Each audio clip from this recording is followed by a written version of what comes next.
I'll just share something kasi one of the questions na we get sa SBR Swim Club is why is the time 7 to 9 p.m.? Well, the answer is simple.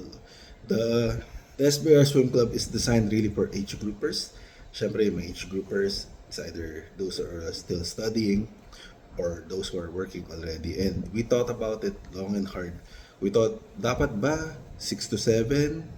Or super aga ba? 5 to 7, ganun, 6 to 8. Pero the answer is really simple.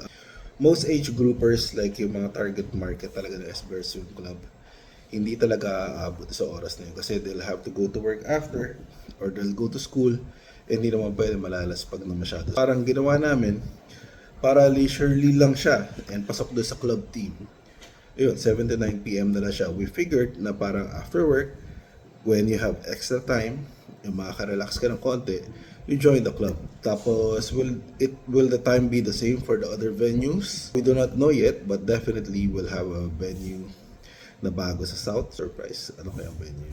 And then, also in other locations, we're finalizing. The time, most likely, we do not know yet kung all venues magiging 7 to 9, but definitely, for Quezon City, it's gonna be 7 to 9 p.m. If you're wondering, ito yung sa mga rason ba't hindi kami pwede super aga kasi meron pa nito.